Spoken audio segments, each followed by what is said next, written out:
یہ بچہ میرا نہیں ہے۔ سمیر خانزادہ کی دھاڑ پر جہاں اس کی ماں نے قدر ناگواری سے اسے دیکھا، وہیں 18 سالہ سماویہ کی جان نکلی کیونکہ سمیر غلط نہیں تھا۔ بس کرو سمیر، مانا کہ یہ لڑکی ونی میں آئی ہے، ہمارے دشمنوں کی بیٹی ہے، مگر اب یہ تمہاری نسل چلائے گی۔ اپنی نفرت میں تم اپنی ہونے والی اولاد سے کیسے منہ موڑ سکتے ہو؟ انہوں نے کانپتی ہوئی اس معصوم لڑکی کو خود سے لگایا، مگر سمیر کی آنکھوں میں لہو اترا ہوا تھا۔ اماں سائیں، آپ کو سمجھ میں کیوں نہیں آ رہا؟ میرا اس لڑکی سے کوئی تعلق ہی نہیں بنا تو یہ میرے بچے کی ماں کیسے ہو سکتی ہے؟ وہ ضبط کھو کر دھاڑا تھا تو اس کی ماں شاکڈ رہ گئی۔ سمیر نے بے دردی سے اسے گھسیٹ کر اپنے مقابل کھڑا کیا تھا۔ بتاؤ، یہ کس کا گناہ پڑ رہا ہے تمہارے وجود میں؟ وہ سرد لہجے میں گرایا، جبکہ بے گناہ سماویہ اس کی ظالمانہ گرفت میں بری طرح کپکپاتی۔ مجھے توقیر نقوی کی سب سے چھوٹی بیٹی سماویہ توقیر ونی میں اپنے بڑے بیٹے سمیر خانزادہ کے لیے چاہیے۔ جرگے میں گونجنے والی سفیان خانزادہ کی آواز پر ہر کسی نے سانس کو روکتے ہوئے توقیر نقوی کی جانب دیکھا تھا، جو جرگے میں سر جھکا کر اپنے ہاتھ آگے باندھے یوں کھڑا ہوا تھا جیسے مجرم کسی عدالت میں موجود ہو اور اس کا جرم تک ثابت ہو چکا ہو۔ خدا کے لیے رحم کرے، میری بیٹی ابھی بہت چھوٹی ہے، وہ تو ابھی 18 سال کی ہے، وہ یہ سب کچھ برداشت نہیں کر سکتی، توقیر نقوی نے بھرے جرگے کے سامنے کہا تھا، مگر اس کی بات سنی ہی کہاں گئی تھی۔ اس کا جوان سالہ بیٹا نعیم نقوی خانزادہ خاندان کے بیٹے کو قتل کر کے وہاں سے فرار ہو چکا تھا، اور اب جرگے نے یہ فیصلہ کیا تھا کہ چاہے تو خانزادہ خاندان ونی لے لے یا پھر خون بہا میں زمین کا مطالبہ کر دے۔ تبھی اب ہر کوئی اپنی سانس روکے ہوئے جرگے کے آخری فیصلے کا انتظار کر رہا تھا۔ چونکہ فیصلہ خانزادہ خاندان کو دیا گیا تھا اور وہ اپنا فیصلہ سنا چکے ہیں، تو جرگہ اس بات کو یقینی بنائے گا کہ توقیر نقوی کی سب سے چھوٹی بیٹی سماویہ توقیر کو ونی میں خانزادہ خان کے سب سے بڑے بیٹے سمیر خانزادہ کو دے دیا جائے، اور وہ نقوی خاندان کے کسی بھی فرد سے دوبارہ رابطہ نہیں کر سکے گی۔ جرگے نے اپنے فیصلے پر مہر لگائی تھی تو وہاں سے ہر کوئی اٹھتے ہوئے اپنی اپنی راہ لے چکا تھا۔ موجود تھے تو درمیان میں صرف 2 فریقین، ایک نقوی خاندان کا توقیر نقوی اور دوسری طرف خانزادہ خاندان، جو آنکھوں میں تیش لیے ہوئے توقیر نقوی کو ہی دیکھ رہا تھا۔ جلد سے جلد سماویہ کو ہمارے گھر میں پہنچا دیا جائے، ہم تمہارے گھر میں قدم تک رکھنا گوارا نہیں کرتے۔ سفیان خانزادہ نے اپنا فیصلہ سناتے ہوئے اپنے قدموں کو دوسری جانب بڑھایا تھا، جبکہ توقیر نقوی اپنا سر جھکائے ہوئے اپنے گھر کی جانب بڑھ گیا تھا۔ سمیر خانزادہ خانزادہ خاندان کا سب سے بڑا بیٹا، جو پہلے سے ہی شادی شدہ تھا اور نہ صرف شادی شدہ بلکہ 2 بچوں کا باپ بھی تھا، وہ جانتے تھے کہ سفیان خانزادہ نے کیوں ان کی سب سے چھوٹی بیٹی کو اپنے بڑے بیٹے کے لیے مانگا ہے۔ وہ ساری زندگی اسے صرف کھیتوں میں کام کرنے والے بیل کی حیثیت دینا چاہتے تھے، تبھی ان کی چھوٹی بیٹی کو اپنے بڑے بیٹے کے ساتھ منسوب کیا تھا، جو اپنی بیوی کے علاوہ کسی اور کی جانب دیکھنا تک گوارا نہیں کرتا تھا۔ مرے مرے قدموں سے گھر کے اندر داخل ہوئے تھے تو سامنے ہی ان کی دونوں بیٹیاں خوف کے تاثرات کے ساتھ اپنے باپ کا چہرہ دیکھ رہی تھیں۔ سماویہ کو تیار کرو، جرگے نے فیصلہ کیا ہے کہ اسے سمیر خانزادہ کے ساتھ ونی کرنا ہوگا۔ اپنے لب کاٹ کر توقیر نقوی کہتے ہوئے اندر اپنے کمرے کی جانب بڑھ گئے تھے، جبکہ پیچھے سماویہ زلزلوں کی ضد میں آ کر رہ گئی تھی۔ مجھے نہیں جانا، خدا کے لیے مجھے نہیں جانا۔ آپ ہی میں نہیں جانا چاہتی، آپ میرے ساتھ اتنا بڑا ظلم مت کریں۔ آپ چاہیں تو ابھی کے ابھی مجھے مار ڈالیں، مگر مجھے ونی نہیں کریں۔ میں بھائی کے کیے کی سزا مت دیں مجھے، خدا کا واسطہ ہے آپ کو۔ اس کی گھٹی گھٹی سی رونے کی آواز دوسرے کمرے میں بخوبی سنائی دے رہی تھی، جہاں توقیر نقوی شکستہ حال سے بیٹھے ہوئے اپنے سر کو دونوں ہاتھوں میں تھامے ہوئے تھے۔ وہ سب بے بس تھے، اس گھر میں موجود ہر کوئی آنسو بہا رہا تھا، اور کچھ ہی دیر بعد خانزادہ خاندان کی ایک کام کرنے والی آتے ہوئے اسے اپنے ساتھ لے گئی تھی، جس پر وہ بے بسی سے بس تماشا دیکھتے ہوئے ان کی پیروی کر رہی تھی کہ اسے کسی اور چیز کا حق ہی کہاں دیا گیا تھا۔ اس کا نکاح اپنے سے بڑی عمر کے شخص کے ساتھ ہوا تھا، جو پہلے سے شادی شدہ اور 2 بچوں کا باپ تھا، اور اس کی جانب ایک نگاہ دیکھنا تک ضروری نہیں سمجھتا تھا۔ وہ خانزادہ حویلی میں صرف اور صرف ایک ملازمہ کی حیثیت اختیار کر گئی تھی۔ وہ گھر میں داخل ہوئی تھی تو ہر طرف سے اسے کڑی نظروں کے گھیرے میں لیا گیا تھا۔ خاص طور پر سمیر خانزادہ کی بیوی نائمہ خانزادہ بہت چبھتی ہوئی نظروں سے سامنے ٹھہری ہوئی اس لڑکی کو دیکھ رہی تھی، جو اس کے شوہر کے نکاح میں آئی تھی۔ سمیر خانزادہ نے تو اس کی جانب ایک نگاہ پلٹ کر دیکھنا تک ضروری نہیں سمجھا تھا، مگر پھر بھی نائمہ چبھتی ہوئی نظروں سے سامنے ٹھہری ہوئی اس کم عمر لڑکی کو دیکھ رہی تھی۔ اگر کبھی اس کا شوہر اس کم عمر اور قدر حسین لڑکی کو دیکھ لیتا تو کیا اس کی نگاہوں میں نائمہ اتنی ہی محبوب رہتی؟ شاید نہیں، ایک حسد کی آگ تھی جو اس کے دل میں بھڑک اٹھی تھی۔ تمہاری وجہ سے میرا بیٹا مجھ سے چھن گیا ہے، تمہارے منحوس بھائی کی وجہ سے، میں تمہیں جان سے مار ڈالوں گی، کرب میں ڈوبے ہوئے لہجے کے ساتھ کہتے ہوئے آمنہ بیگم نے آگے بڑھتے ہوئے چھڑی کے ساتھ اسے مارنا چاہا تھا۔ Dear readers and listeners, Khanzada خاندان اب سماویہ کے ساتھ کیا کرے گا؟ کیا سماویہ چڑھ جائے گی آمنہ بیگم اور نائمہ خانزادہ کی سازشوں کی بھینٹ، یا سمیر خانزادہ کے دل میں ہو جائے گا سماویہ کے لیے نرم گوشہ پیدا؟ جب وہ دونوں ہاتھوں کو اپنے چہرے پر رکھے ہوئے پیچھے ہٹی تھی اور 2 قدم لڑکھڑاتے ہوئے نیچے فرش پر کوہنیوں کے بل جا گری تھی۔ خدا کے لیے مجھے کچھ مت کہیں، میرا قصور نہیں ہے، کب کب آتی ہوئی آواز میں بولتے ہوئے وہ پھیلی ہوئی آنکھوں کے ساتھ سامنے ٹھہرے ہوئے ان تمام لوگوں کو دیکھ رہی تھی جو انسان کے روپ میں شاید بے حس لوگ تھے۔ اگر گناہ اس کے بھائی سے سرزد ہوا تھا تو سزا اسے کس جرم میں مل رہی تھی؟ اسے یہ بات سمجھ نہیں آئی تھی، جبکہ اس کا آواز اٹھانا تھا کہ وہاں ٹھہرے ہوئے تمام لوگوں نے اسے کڑی نظروں سے گھورا تھا۔ تمہاری یہ جرت، تم اماں سرکار کے آگے زبان چلاؤ گی؟ گھور کر کہتے ہوئے نائمہ نے آگے بڑھتے ہوئے ایک تھپڑ اس کے گال پر رسید کیا تھا، جس پر وہ کپ کپاتے ہوئے وجود کے ساتھ اپنا دوپٹہ مضبوطی سے ہاتھ میں بیچ گئی تھی۔ آنکھیں آنسوؤں سے تر ہوئی تھی تو ان کو سختی سے بند کرتے ہوئے اپنے آنسو ضبط کر گئی تھی۔ آئندہ اماں سرکار کے سامنے تم نے اپنی یہ زبان چلانے کی کوشش کی تو میں تمہاری یہ زبان کاٹ کر تمہارے ہاتھ میں رکھ دوں گی، تیش بھرے لہجے میں بولتے ہوئے نائمہ نے اسے گھور کر اس کے بالوں کو مٹھی میں دبوچ کر جھٹکا دیا تھا، جس پر وہ درد سے کراہتے ہوئے اپنا سر جلدی سے اس بات میں ہلا گئی تھی۔ اسے یہ بات سمجھ آ گئی تھی کہ یہاں کسی کے سامنے بات کرنا گناہ عظیم تھا، اور اس جیسی لڑکی کے لیے تو اس سے بھی بڑا گناہ تھا۔ بھابھی سرکار، بس کر دیجیے، ہمارے مذہب میں یہ نہیں ہے کہ کسی کے کیے کی سزا کسی دوسرے کو ملے۔ اس لڑکی پر ہاتھ اٹھانا بند کریں۔ مضبوط سی گونجنے والی آواز پر ہر کسی نے ساکت ہوئے وجود کے ساتھ آنے والے کو دیکھا تھا، جو دراز قد سراپے کے ساتھ اپنی سنہری آنکھوں سے سیاہ سوٹ میں ملبوس کریمی شال کندھے پر ڈالے ہوئے قدم قدم چلتے ہوئے وہاں آیا تھا۔ سماویہ نے نگاہیں اٹھاتے ہوئے صرف اس کے جوتوں کو دیکھا تھا، سیاہ چمکدار جوتے جس میں وہ اپنا عکس صاف دیکھ پا رہی تھی۔ ولی، تمہیں اس لڑکی کی طرفداری کرنے کی ضرورت نہیں ہے، اس لڑکی کی وجہ سے ہمارا بھائی مر گیا ہے۔ اگر اس لڑکی کا بھائی وہاں موجود نہیں ہوتا، اگر اس لڑکی کے بھائی نے ہمارے بھائی کو قتل نہیں کیا تو آج ہم اس حالت میں نہیں ہوتے، آج اماں سرکار اتنی بری حالت میں بالکل بھی نہیں ہوتی، چنگاڑتی ہوئی آواز میں کہتے ہوئے سمیر خانزادہ نے زمین پر بیٹھی ہوئی سماویہ کو گھورا تھا، جو دونوں ہاتھوں میں اپنے دوپٹے کو دبوچے اپنا سر نیچے جھکائے ہوئے اپنے لبوں کو کاٹ رہی تھی۔ وہاں گونجنے والی ایک ایک آواز پر اس کا نازک سا وجود لرزنے لگا تھا۔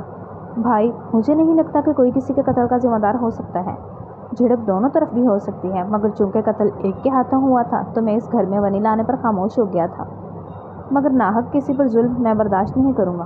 آپ نے اس لڑکی سے کام کروانا ہے، کام کروائیں، اور اگر آپ چاہتے ہیں کہ اس کے گھر والے یا پھر اس کا بھائی برداشت کریں تو تمام عمر کے لیے اس لڑکی کو ان سے ملنے مت دیں، مگر کسی پر ظلم کرنا خود بذات ظلم ہے اور میں ایسا ہونے نہیں دوں گا۔ لڑکی، اٹھو اور سامنے وہاں کچن میں جا کر سب کے لیے کھانا بناؤ۔ ولی خانزادہ کی گونجنے والی آواز پر وہاں موجود ہر ایک پر سکتہ طاری ہوا تھا۔ وہ اس گھر کا سب سے لاڈلا اور چھوٹا بیٹا تھا، مگر اس کی آواز میں ایک تحکم سا تھا، وہ ایک پل کے لیے کسی کو بھی ساکت کرنے کا باعث بنتا تھا، اور وہاں موجود ہر کوئی اس کی بات کو بغیر کسی عذر کے خاموشی سے مان لیتا تھا۔ تبھی سماویہ لرزتے ہوئے قدموں کے ساتھ اٹھ کھڑی ہوئی تھی، بغیر ایک نگاہ سامنے ٹھہرے ہوئے ولی خانزادہ یا کسی بھی اور انسان پر ڈالے ہوئے اس نے اپنے کانپتے ہوئے قدموں کو اس جانب بڑھایا تھا جہاں نوکرانی اس کا ہاتھ تھامے ہوئے وہاں لے گئی تھی۔ کچن کے اندر داخل ہو کر وہ گہری گہری سانسیں بھرتے ہوئے سلیب کو تھام گئی تھی۔ وہ کون ہے؟ اپنا حلق تر کر کے ساتھ کہتی ٹھہری ہوئی نوکرانی سے پوچھتی ہوئی سماویہ نے اپنی سانسوں کو بہتر کیا تھا۔ ولی سرکار، وہ اس خاندان کے سب سے چھوٹے بیٹے ہیں، وہ جتنے رحم دل ہیں اتنے ہی اصول پسند بھی، ان کے سامنے کوئی بھی غلط حرکت کرنے کی کوشش بھی مت کرنا۔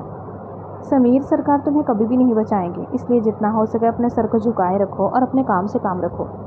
سرد سی ابھرتی ہوئی نوکرانی کی آواز پر وہ اپنے لب بھینچتے ہوئے جلدی سے اپنا سر اس بات میں ہلا گئی تھی، اور اپنے قدموں کو آگے بڑھاتے ہوئے اس نے فٹافٹ خود کو کام میں جھونکا تھا۔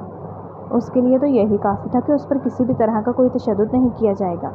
کام یہ تو وہ کر ہی لیتی، گھر میں بھی تو سارے کام وہی کر کے آئی تھی، تو یہاں پر بھی وہ کام کر لے گی۔ شکر کا گہرا سانس بھرتے ہوئے اس نے آنکھوں کے کنارے پر اٹکا ہوا ایک آنسو صاف کیا تھا اور اپنے ہاتھوں کو جلدی سے چولہے کی جانب بڑھایا تھا۔ لڑکی، بات سنو، جاؤ اور جا کر سمیر کے کمرے سے دونوں بچوں کو بلا کر لاؤ۔ حویلی میں گونجنے والی آمنہ بیگم کی آواز پر بے ساختہ اس نے اپنے لبوں کو بھینچا تھا۔ وہ بے شک اس کے شوہر کا کمرہ تھا، مگر وہاں اسے جانے کی اجازت بالکل بھی نہیں تھی، خاص طور پر سمیر کی پہلی بیوی نائمہ خانزادہ کی گھورتی ہوئی نگاہیں اسے یہ حدود پار کرنے کی غلطی کبھی نہیں کرنے دیتی تھی۔ کیا تم چلی جاؤ گی؟ پاس ٹھہرے ہوئے نوکرانی کو دیکھتے ہوئے اس نے منت بھرے لہجے میں کہا تھا۔